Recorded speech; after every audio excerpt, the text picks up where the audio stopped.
The longer version I like to tell people is that we just help you through every stage of glove ownership. Mhm. So whether that's stage one, which is buying and selecting your glove, knowing how to figure out the one that's right for you. Mhm.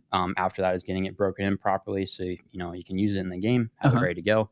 And then once it is broken in properly and you're using it, well, how do you maintain it and keep it? And we were hearing complaints from the customers saying like, hey, my glove said it got there yesterday and it's already being sent back. How is that possible? Like there's like, and it was like kind of making them a little bit like uneasy.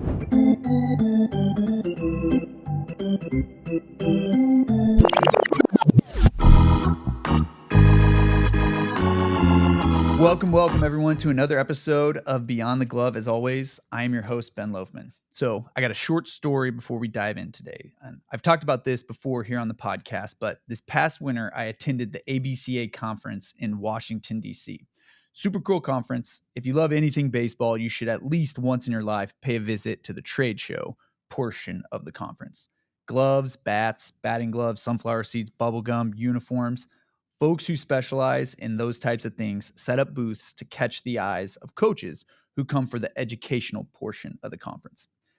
While I was there, I was kind of just moseying around slowly. I knew a couple handfuls of folks that were working booths at the conference, but I was kind of Lone Ranger in the experience for the most part when I heard a, "Hey, Ben." Sure enough, it was Rich Davis and his friend Noah McMurrin. Noah, by the way, runs a great Instagram account called @DerbySluggers that you guys should all check out. But at that point in the conference, I was pretty out of my element as I had never really traveled for work before. But I was super appreciative, Rich, that you had reached out to me. You and Noah were essentially my ABCA buddies for the first year that I ever attended, and I won't forget that. So first of all, I want to say thank you.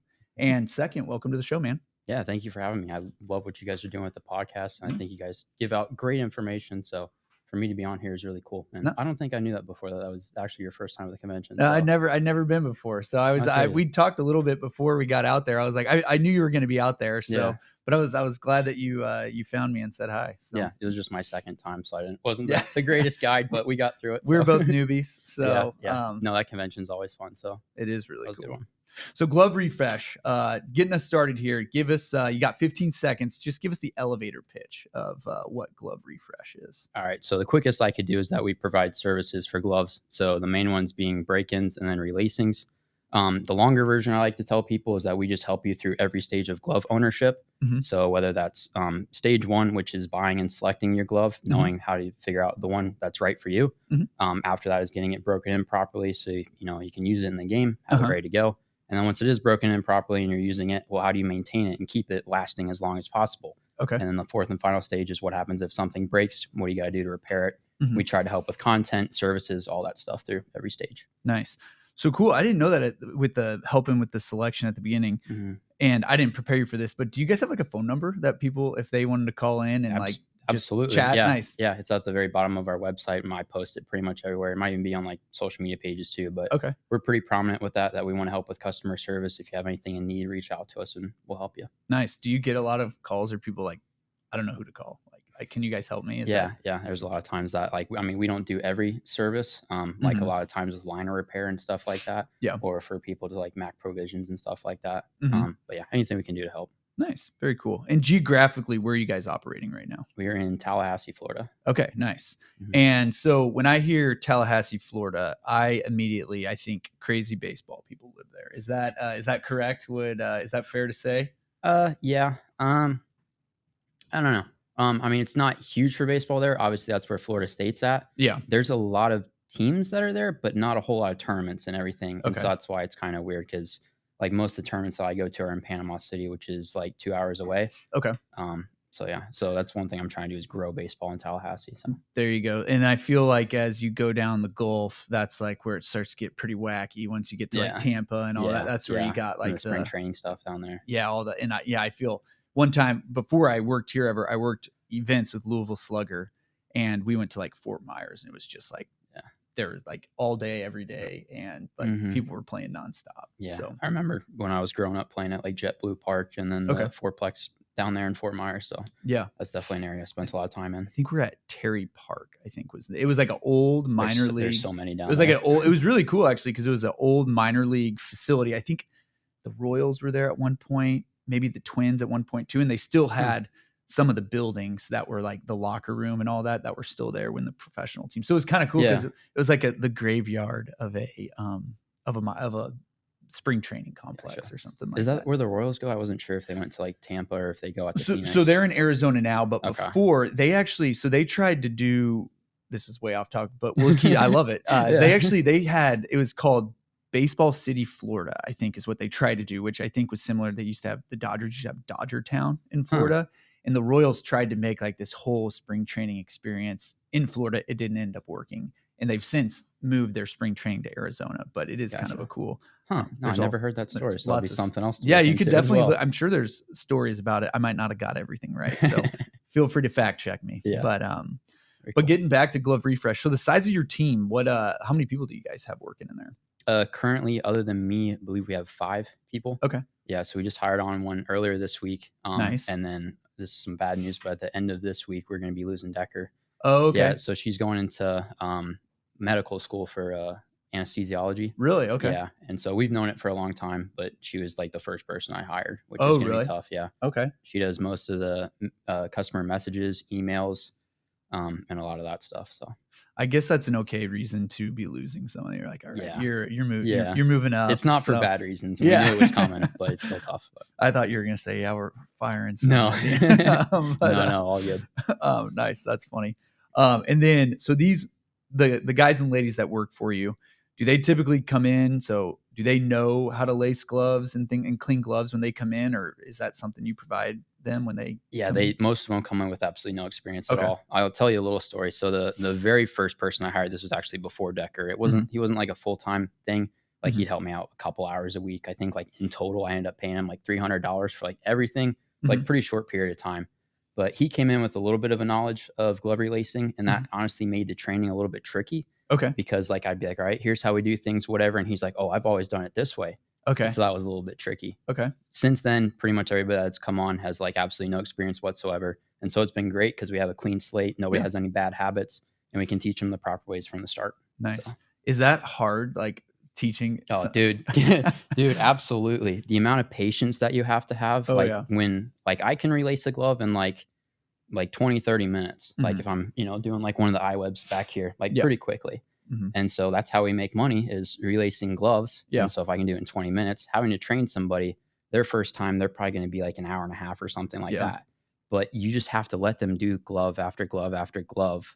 It just takes so long. Yeah. And there's so many times where I just like want to pull the glove out of their hand and be like, I'll just do it. Like, let me get it done.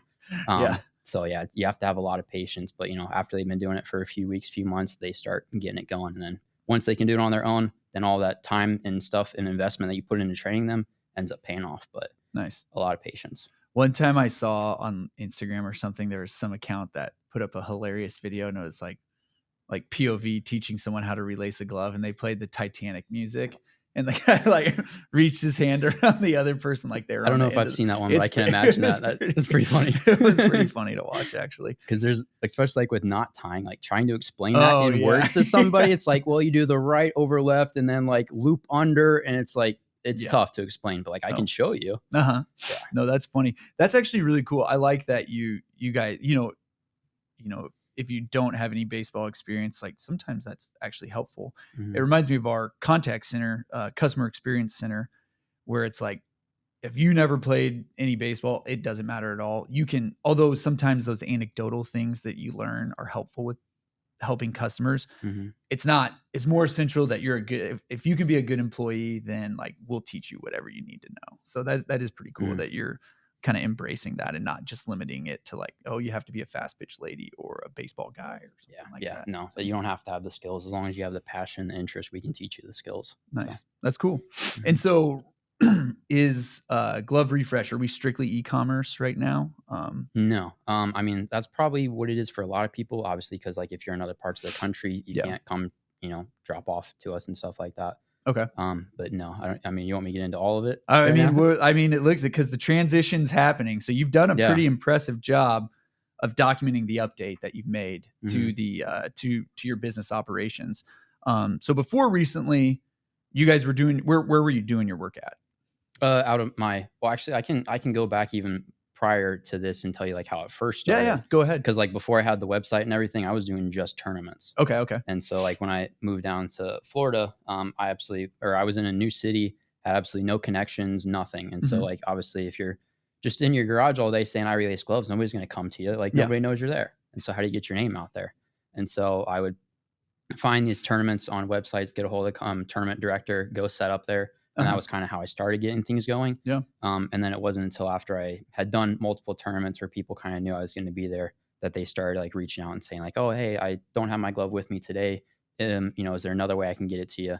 And then also started doing had a couple of videos take off around that same time too, where people online or like messaging us or wanting to ship them in. Yeah. And then so I took a little bit of break, and then that's when I opened up the online store so people could start sending them to us that way. And then the online store, like where I worked, was out of my parents' 2-car garage. Okay. And Nice. so that was what we were out of for like the first year and a half. Okay. Something like that. Nice. Yeah. And so parents' garage, that's no longer a thing now. So explain to the folks where are you at now? Yeah. So we upgraded from that. There's so many stories about like the transition into that, and we can get into that too. Do it. Let's go ahead, man. Yeah. All right. So first off, I guess we're moving into a 1,800 square foot commercial space, which we've already moved into. We've been in there for about 2-3 weeks. But all the problems that we used to deal with in the old shop was like so much of a struggle. Okay. Like it was a really awkward driveway to pull into for people that wanted to come pick up and drop off. Was it like a windy driveway? It was on a corner, and then like also like the driveway kind of like turned off that corner. And so like I've gotten pretty good at backing up the trailer now from having to get it in there. But there was a lot of issues in the 2-car garage that we were running into. Electricity was a big one. Obviously you have to have a pretty large air compressor to run the glove smashing machines that we have. The breaker all the time. Yeah. And so for a while we were tripping breakers constantly. And it didn't have the greatest climate control in there. Okay. And so we were having to run air conditioners all the time. Oh man. Which when you're trying to do videos is not great for the audio. Yeah. A constant buzz in the background. Yeah. And then like during the summertime, we'd have to shut off the air conditioners to do the video. And so like, it's kind of like a ticking clock. Once you shut off the AC, that the temperature just starts to rise. Oh, really? Okay. And so if you see some of my earlier videos, I'm like sweating like a dog at the end of it because I had to shut off the air conditioning to get good audio. Nice. There is other stuff like we didn't have water right there in the garage. Okay. Yeah. And so we had to go to a place down the street to like get the 5-gallon jugs and then bring them back. Okay. And so like so many issues like that, but now it's so much better. And I actually think you documented this a little while back. You guys, since moving to your new, you said 1,800 square foot. That's is that right? Now, yeah. Your the efficiency has increased predominantly, which has kind of caused like kind of a funny issue. Go ahead and explain. So I didn't think this was going to be an issue, but at the old shop, it was like we were tripping over each other for like everything. And so like the shipping and receiving area was like one of the toughest situations. Like when we'd have like, 15, 20 boxes come in one day. Yeah. When we're trying to like lay those out and organize them, there's not enough space to like lay them out on the floor in there. Yeah. So now we have so much more space to get everything organized. We have like faster Wi-Fi, better other systems to get stuff checked in, and the other processes are so much faster. And so when we moved into the new shop, we were actually able to get a lot of the gloves done like same day or next day and get them shipped back out. Cause obviously we have a fairly large team. The process has got a lot more efficient. And we were hearing complaints from the customers saying like, hey, my glove said it got there yesterday and it's already being sent back. Like how is that possible? Like there's like, and it was like kind of making them a little bit like uneasy. And so for a little bit, we were holding on to the gloves. So like we would finish them and have them ready. And then we're like, oh, we'll wait a day. And then we'll ship them back out so it doesn't like make people nervous. And I'm like, I can't do that long term. I was like, I got to just tell the people up front. That's like, we're still spending the same amount of time on the glove. It's just the rest of the process got so much faster. So that was something weird that I had to. That's a funny, you're like, oh, you didn't realize that. You're like, the efficiency was just going to throw people off a little bit. And also like UPS, they drop off in the morning and then pick up at the end of the day. Okay. Yeah. Whereas like before they would like kind of like pick up and drop off at the end of the day. And so that wasn't possible before. Gotcha. Nice. So just a lot of stuff like that. That's pretty cool, man. Yeah. It's a big business now. Getting there. Yeah. And you have a big event coming up. So Saturday, June 28th. So just a few days after we're going to drop this episode. What do you guys, what's going on at the new 1,800 square foot facility? Yeah, so we're planning on holding a big grand opening. Okay. 'Cause we've wanted to have more local people out, but when we're in the 2-car garage like that, it's just kind of awkward. Yeah. But now that we have a space, we want to Come do to my like a big garage. event. Yeah. Yeah, for real. And then like the parking was weird too. Like all my team, they're parking like on the sides of the road. Oh, okay. And so you would like hear Karens back in the neighborhood about like all the parking on the Oh, side of the really? road and stuff. And so that was weird. But That's yeah, now that funny. we have a bigger space, we want to get more people in the local area involved in coming out. Nice. So, yeah. So on the 28th, are you guys doing anything special for the opening? Any giveaways, pizza party or Yeah. something like that? Yeah. Or So we're still trying to get all the fine details planned out, but we want to try to get some other businesses there in town to come out and help with it as well. nice. We're going to do some giveaways, obviously some gloves Yeah. from you guys. We're Big gonna shout out give to you guys. Give a couple gloves. Yeah, we can do Yeah. that for you for Yeah, sure. those are going to be sick. Do some demonstrations on like how we break in the gloves, relacing and stuff like that. Uh-huh. Maybe do like some trivia, other stuff like that, but try to do a fun event. I feel like people would be pretty fascinated by actually like seeing someone do it. The episode before this one, we spoke with Roman Bourmet of Rawlings, and he works for Rawlings now as a key account manager. But he went on this Rawlings. They used to have the Rawlings caravan, and he would drive around the United States all throughout the baseball season. And his job, he was the glove man on their caravan, and he would just demonstrate like how gloves are made and how they're relaced. And it sounded like it was people were fascinated to see the gloves, and like they just don't see all that process. And I think people are pretty fascinated by it's like, well, how do you do it and all that. So yeah, no, it's always a fun, satisfying process to watch for sure. That's cool. Who else? Who in town are you guys inviting out for the? So there's an indoor baseball facility, Power Mill. Okay. So we'll probably have them come out, maybe set up like a booth with like a radar gun, some like competition stuff Ooh, like that. There you go. Nice. Yeah, and then maybe see if there's any other baseball stores in town that want to come set up and maybe sell some stuff too. Nice, cool. And so before the move to the new location, you kind of hinted at this before. Local folks, they could drop off their gloves if they wanted to, but it seems like you weren't really like, come bring the gloves here. Yeah. And now with going into this big facility that you're going to be at, are you kind of looking to make this sort of like a destination for ball players? Yeah.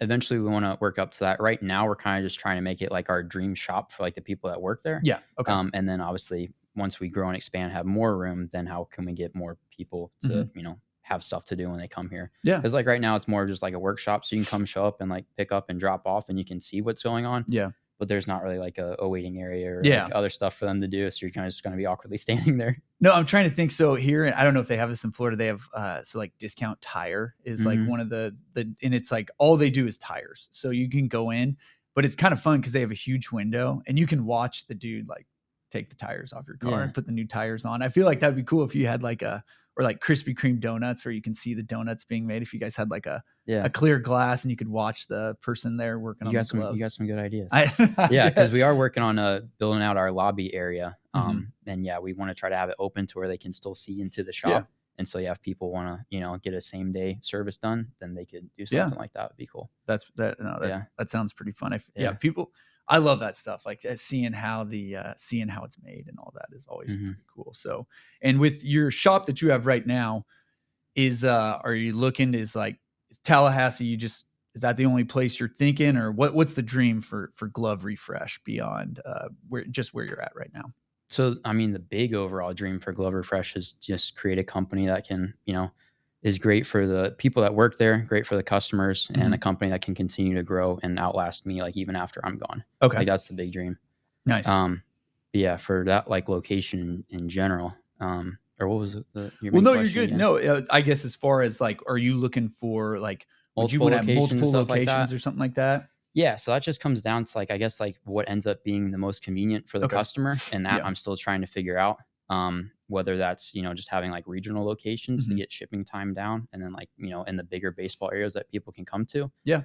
Or if that's like, maybe smaller stores like spread out through more of the country. Yeah. And that's something I'm just, trying to figure out as I grow. It's not something I have really figured out at the moment. Yeah. Nice. Kind of will work. It's kind of, work into what it is. There's always, like they have the big complexes in Georgia. I feel like baseball people are there. I'm sure there's somewhere in Texas or something like that where there's people, they do have tournaments all year and stuff like that. So yeah, I mean, like right now I'm trying to figure out like what's the ideal, or like what does a location like setup look like how many team members is that and stuff like that. And then once I have one location kind of like, the process is in place and everything kind of bulletproof, then how can we replicate that in other areas? Nice. You're a better business person than me. I would always I'd get so caught up on This- like, oh, what I want it to be in 20 years. Yeah, no, dude, I've no. only taught myself this stuff in like the last 3 years or Oh, whatever. really? Yeah, so I'm still got a lot to learn. Nice. That's cool. So we got a little bit ahead of ourselves. So we'll rewind a little bit. So you're in Florida now, but you've kind of lived in your life. You've kind of lived all over. You and I are kindred spirits a little bit because I've spent all of my life in Kansas, and you spent a good portion of your life in Kansas. So some of your formative years you were near Salina, Kansas. Is that correct? Yeah, that's where I went to high school and college. Nice. And so Salina's it's pretty nearly in the middle of the state of Kansas. Yeah, so if you draw, crosshairs, it's right there in the middle. Yeah. So nice. And so from there, you attended college in Salina at Kansas Wesleyan University, where you were a member of the baseball team. Baseball Reference is it's my favorite website, and I was actually able to pull up your stats from the 2019 season that you got to pitch, and you had a decent little ERA, and you had a couple handfuls of appearances.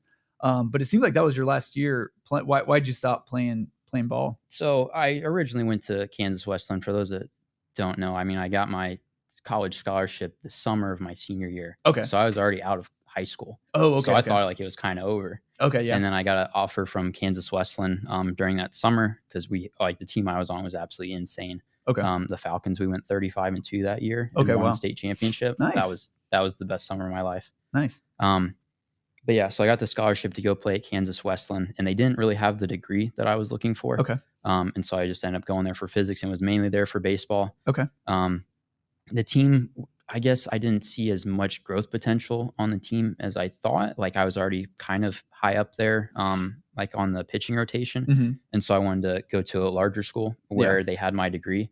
And so I moved down to Wichita and was going to try to walk on at Wichita State. Oh, nice. Cool. But it was the same year that they had the new coach, Eric Wedge, come out. Okay, yeah. And so he had brought more players for the recruiting class, and the old coach had players coming in. Okay. And so that freshman class was like already like way too big. Okay. And so I tried to go and have a meeting with him, but he said that there was too many guys and he was having to make cuts anyways. Oh, man. So I had the decision to either stay there and go there just for the degree or transfer out and try to play baseball somewhere else. Okay.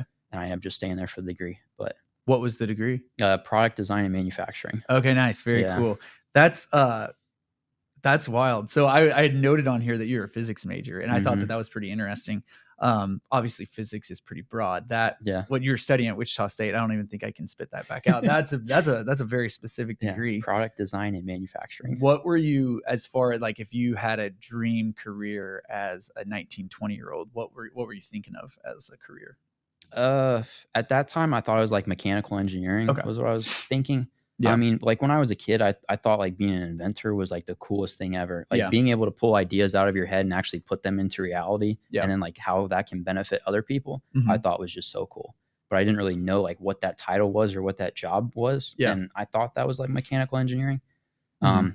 And then later kind of got more refined into like I really liked the designing of it and then the stuff like that. And so got into product design. So like I'm sure there's product designers for all these baseball gloves and stuff like that. I think like Will Startup is like the kind of like glove designer for Mizuno. So yeah, but yeah, that's what it was at the time. That's pretty cool. So I noted the physics major, and I didn't know anything about that. That was cool hearing that story. I'd never heard that about Wichita State, how you had wanted to go there to play initially. But that's cool because the product design I just think about watching your videos on Instagram with the glove smasher. So you kind of like, I mean, in some way you kind of did that. I know. Bit. You created I dropped out of college, so I didn't get the degree, but I used it for myself. So. But that's cool. For those of you who maybe haven't, I would tell you to go over to @GloveRefresh on Instagram. So a lot of people, there's the popular machine out there called the Drek that a lot of people have. You made, I'll just say you made your own Drek. On your own, which I think is pretty sweet. And you were, I saw your video where you were telling all the parts, and it's cool to see it was like so basic to you. I was like, this sounds so involved. There's no way simplifying it down was from a lot of time of researching it and figuring out how these things worked. But that was cool. That's sweet that see that. And I was like, oh, that makes sense. Like even when I saw physics was your major at Kansas Wesleyan, I was like, oh, that makes sense that he made that whole thing. Cause I know physics is not an easy degree at the school where I went. there's only been like 50 physics majors in the like 150-year history of the school, and they all have their picture up on the yeah, they deserve it for going through all that stuff. That's a tough degree. So yeah, Calc 1 and Calc 2, not fun. Nice. Yeah, you were playing baseball and like managing those kind of classes. Probably tough stuff. So yeah. NAIA fall baseball, they're typically not too worried about the hours that are being spent out at the ball field. So yeah, it's kind of a bummer to me because like now they are a very good team. Like they've been crushing it lately. They I remember they were pretty good when I went to Benedictine in Atchison, and they were pretty good already at that point. And you guys played. That's a hard place to pitch at Dean Evans Stadium because people hit home runs out of there. Like super easy, especially if you get a backwind. Yeah.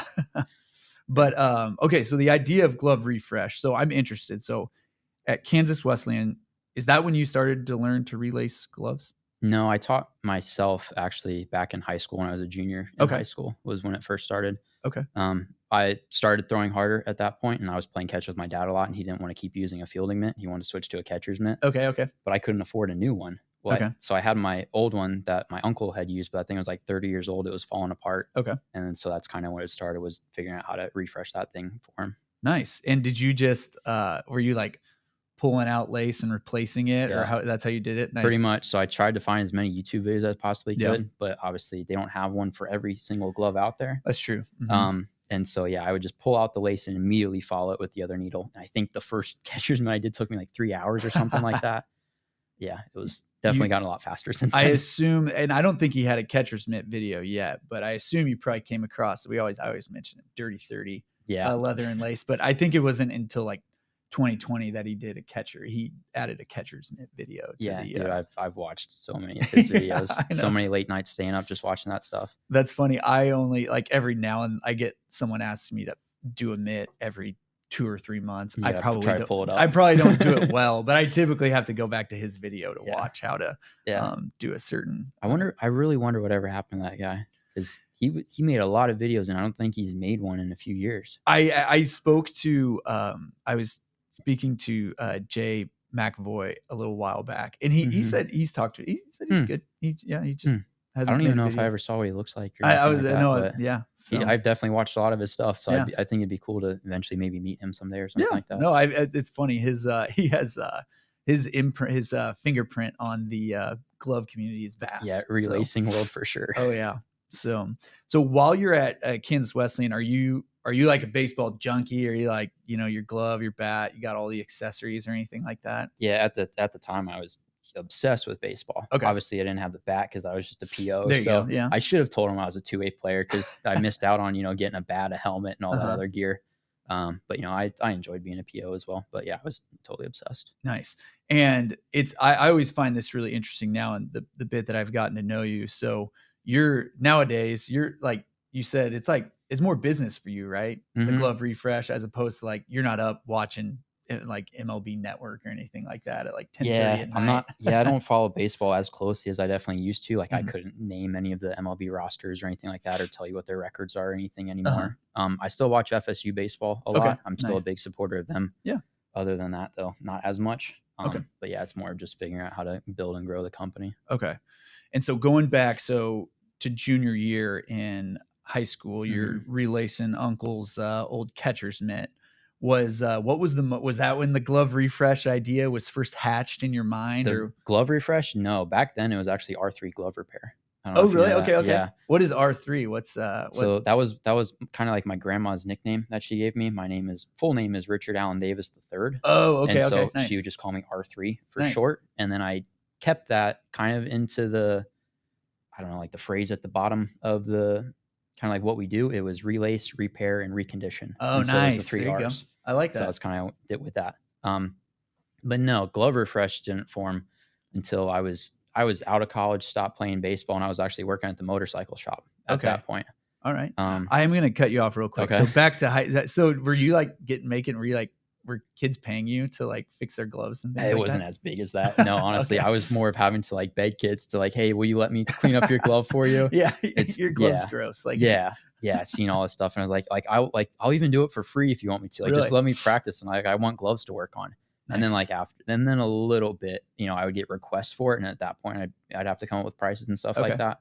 But no, it started more of me like begging my other high school teammates to let me do their gloves. But back to glove refresh. Okay. So when did the idea for like, I guess, how did you, as far as glove refresh goes, at what point were you like, okay, this is a viable business idea? When did that hit you for the first time?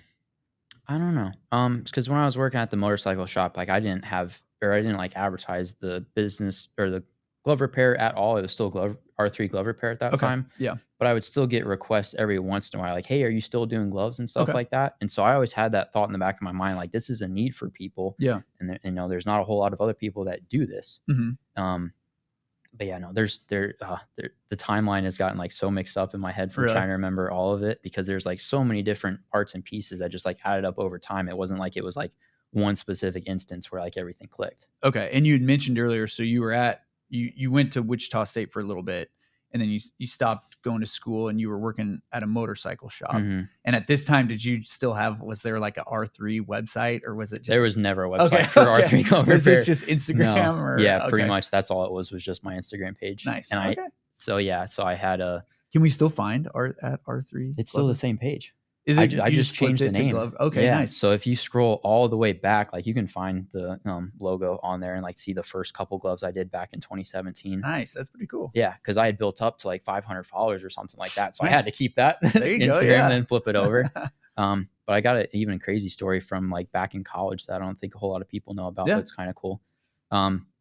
So I had maybe like 50 followers on Instagram or something like that at that point. And I had my ex-girlfriend at the time was going to our rival college, which was Bethany. Okay. And her, this is at Kansas Wesleyan. So, yeah. Her roommate's boyfriend did YouTube videos for baseball stuff. Okay. His name was Alec Larea. Okay. Alo. I don't know if you'd seen any of his videos, but he used to do like a lot of plate crate unboxings and stuff like that. Gotcha. And he built up a decent following on YouTube, like maybe 10,000, 14,000, somewhere around there.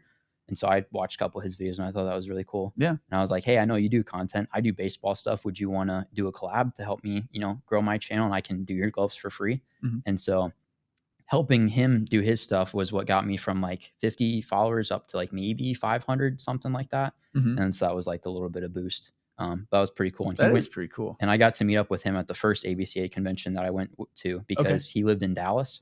And so I flew into Dallas and then hit him up and I was like, hey, you want to go to the convention with me? He's like, dude, I would love that. And so that was pretty cool getting to meet up with him again and stuff like that. Is he still doing baseball stuff? No, not anymore. Okay. I've been trying to talk him into it. And then I think like when he went to the convention, there was other people that recognized him. And they're like, dude, you got to start making content again. So we got a little bit of the bug in him to try to like get him doing stuff again. But I don't think he's doing it at the moment. Really? That's pretty cool though. That's nice. What kind of did you let him know? Where you're like, you're kind of part of the reason that this is. I told him all the time. I mean, obviously I'd done a ton of work before that, but yeah, he gave me like that little boost to like help me get things going. That's pretty cool. Sometimes, I feel like once you're like, if people can see you're doing the work, all it takes is just like, one little thing or something like that for someone to put you over the edge and people to start noticing you. That's a really cool story though. So thanks for sharing. Yeah. I guess for you as well with Glove Refresh, was there like a moment, I don't know if it was a sale or something like that, where you're like, this, like, it's working? Like, was there a moment, like it's working moment for you? I would, I don't know, like the biggest things like that was when I would start in doing the videos about me going to the tournaments and I was doing like behind the scenes of that. And the second video I did, took off and it put me from like 800 followers to like 8,000 followers, like pretty quickly. And so that was like one of the ones that it was like actually like felt like an instant, like, a big spike. Nice. I mean, but that helped with the following a lot, but that obviously wasn't like anything crazy with sales or anything like that. But honestly, it's just been a lot of like viral videos that I've had take off and then like meeting people in the glove community and stuff like that. Nice. Do you, it's wild, figuring out what video is going to work and all. It's like, it's pretty wild. Just the algorithm. A lot of the times the ones that I put a lot of effort into fail. And then other ones where I was like, oh, let's just get something up that takes off. Nice. That's funny. We've recently hired we have a individual, Denver, who does he's our social media coordinator. And it's pretty cool to see kind of what you're explaining. It's like, man, it's not like And you're telling me him as well. He doesn't have much baseball experience or any. Yeah, correct. Yeah. And I think it's super helpful for us to have. Because then you see like the stuff that they're curious about and stuff that they don't understand. And then you're like, oh, I bet there's plenty of other people that don't understand that. How can we better teach that? No, it is very, very interesting. So that's cool. I also like what you've done on your site with just mentioning at the bottom, if you scroll down, you got your mission, vision, and values and all that stuff. I thought that was pretty cool that you're already thinking you have a dream of making it a most admired company for that. I thought that was cool that you'd thought to do that already and added that stuff. What was your inspiration for implementing those? There's so many business books and stuff like that out there that talk about that stuff. Like when you have a big organization, it's like what gets the people like towards like one specific cause, and it's like, what's the purpose for you being in business? Why am I coming to work each day? Who are we helping? Stuff like that. Nice. That's pretty cool. I'll just say it for you. I wrote them down, so I have them here. The mission is to make professional quality glove services fast, effortless, and easily accessible to everyone. The vision is to be recognized as a trusted leader in glove care, known for our quality, innovation, and customer satisfaction. And then your values. I thought this was kind of fun. Stick. I thought that was good. That took a long time to actually get that stuff. Really? There's been so many iterations of that. Really? Yeah. And stick is serve, teach, and innovate constantly with kindness. So I like that. That's a good one. So nice. This is cool. I really appreciate you hopping on here with us today. And I just think it's awesome, not only to celebrate the opening, the grand opening you're going to have of your new facility in a few days, and just to kind of hear the story. So it's kind of hard. There's not a lot of, you can't be like, here's my story, Instagram. There's so much, you can't fit that stuff into a minute and 30-second reel. So it's cool I'm glad that we're able to have, this podcast for kind of some long form content. So before all our guests, when they come on, before they leave, we always, we do what we call 3 strikes. So you get the 3 questions. It's like the pitch. You got 20 seconds, but you can take as long as you want. So first strike. So you're a business guy. What book is a must read when it comes to business and leadership? All right. He's got his note. I was going to say, I did write these down, and I know that I get a little bit more time in 20 seconds. So I wanted to provide as much value as I can and give you like all of the books that have helped me. Not all of them, because I read constantly, but the big ones. Quick question: do you audiobook, or do you like have a? I started out doing just books, but as I've gotten busier, it's hard to like totally like just stare at a book and not do anything else. And so a lot of times now it's like as I'm driving, I'll try to listen to as many audiobooks, or like while I'm out on a run or something like that, have an audiobook going. So majority of those. Just so everyone knows, so Rich is here in studio as well. He drove up from Tallahassee to visit his sisters here in Kansas, and then he came over here today. So this is we appreciate you being here. So you've probably had plenty of time to listen to some audiobooks while driving up here. So go ahead with your list. So a big one is the E-Myth Revisited. Okay. That's a big one. Traction is another good one. Okay. Who Not How. Okay. Another really good one. Nice. And then 2 by Alex Hormozi, $1 Million Offer and $1 Million Leads. Okay. Those are both great. Nice. Buy Back Your Time. Another really great one. Dan Martell.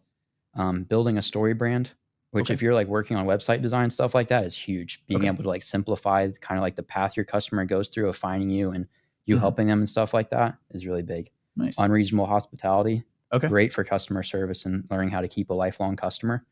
And the last one I had on here, which is actually the one I was finishing up on the way here, is Good to Great.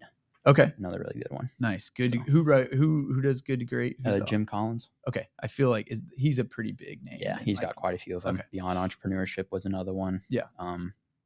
Built to Last. He has that one too. Nice. Very cool. Nice. That's awesome. That's good for those listening that need a little inspiration. That's a nice little list. That's the only reason I've been able to get to where I'm at now is just from reading so many of those books and watching as many podcasts and YouTube videos as I have. Nice. So, all right. So strike 2. So you've lived in quite a few places in your life. What's been your favorite? I liked Pennsylvania while I was there. I lived in Williamsport, Pennsylvania. Okay, nice. Actually Montoursville, which is like 10 minutes from Williamsport. Yeah. So that was pretty cool, but I don't remember a whole lot from that. So Williamsport, that's the Little League World Series. So I was there from when I was like 9 to 11. So that's a pretty cool age to be living in that area. What was your favorite? What was it about Williamsport that you liked? Just the Little League stuff there was pretty cool. Nice. And like the mountains and stuff. I like mountains and trees. But those are very like tackleable mountains, you know, like Yeah. in Colorado, you got your 14. Yeah, they're different types. Yeah, Yeah, for sure. Like you could hike all those. Like the Yeah. Rockies, you got to be a rock climber to get up those. Yeah, that's true. Yeah, but I've like been like in Tallahassee a lot. I like being Really? able to have the trails that I can use year round because Mhm. you know you can go out in January and February and still go running. It's not like Kansas here. Yeah, where it's 20 and windy. What is January, February like in Tallahassee? Usually, like it might get down to like it dips down to the 30s for a very brief time, but Okay. like usually like in the 50s. But you guys there's some seasonality, like when It you know when snowed this year. Did it really? Okay. Yeah, I had to give everybody a day off because of the snow because they didn't know how to drive in the snow. That's funny. Yeah, I'm like, this isn't a normal thing for you guys, and like, no, it was like the first time I've seen it. I'm like, all right, I'll cut you some slack. You can have the day off. Go enjoy it. That's funny. That's interesting because I feel like the further you go down the Gulf, like it's not the same all year, but there's it's like 60 to 90 is like the temperature range. People don't own jackets there. It's just sweatshirts. Yeah. That's funny. That's funny because when you guys were at ABCA this year, you and Noah were like, dude, we don't like. He's like, I had to get my grandpa's coat or something like that. Yeah, I had to borrow my cousin's snowboarding jacket. I didn't have anything. That's funny. He's like from down like Miami area almost. Okay, so. So it's allowed if you're that far. So. Yeah. But okay, the last one. So best way to relax after a day of fixing gloves. Recently I've been getting into rock climbing. That's like Really? my new hobby. Are you like bouldering or do you okay? Yeah. Obviously there's no outdoor walls there in Florida. Yeah. But yeah. Nice. Got a gym membership there. Also one wheeling. I really like doing that. One wheeling? Yeah. Is that like a unicycle? It's like a kind of like electric skateboard, something like that. Oh, okay. Yeah. I know what you're the one where the wheels in the middle of the skateboard. Okay, nice. Very cool. Yeah, just going out and cruising on that. It's good to clear your head and also a good time to listen to audiobooks. Our one of the neighbor kids that he has one of those. It's pretty sweet when he's like, dude, how do you do that? So, it's like the new version. What was the Mono Rover little board? I never got to try one of those. Oh, no, they're kind of fun. Every time I'd go over to a friend's house that had one, it was always like the battery was dead or it wasn't working. That is funny. I remember I was embarrassed. I couldn't even stand on it the first time I tried, but and since in my old age, I've gotten a little better balance, I guess. Yeah, I've got mine in the truck if you want to try it. Yeah, I might have to. That's fun. Well, I appreciate you joining us today, Rich. Absolutely. This has been cool to share the glove refresh story, so that all our listeners, I think this is the type of stuff that they appreciate hearing. So thanks for sharing the story, man. Yeah, absolutely. I hope I can provide value to people out here that might be wanting to do something like this as well. Yeah. And if anybody wants to get in contact, what's the easiest way for them to contact Glove Refresh for anything they might need? Yeah, there's plenty of ways, just whatever's most convenient for you. We have our phone number on the website, emails on there as well. You can DM us on any of the social media channels. So just whatever's easiest for you. Nice. Very cool. All right. Well, everybody, thanks. Thanks for listening today. Biggest thing you can do to help us out with the podcast, if you have friends, family, anyone who you think would enjoy this baseball glove related content, please share it with them. If you guys have any, I guess if you like listening to the episode, if you're watching on YouTube, please give us that thumbs up. And if you're listening on Apple or Spotify, go ahead and give us that 5-star rating. We'd appreciate it a bunch. Till next time, have a great day.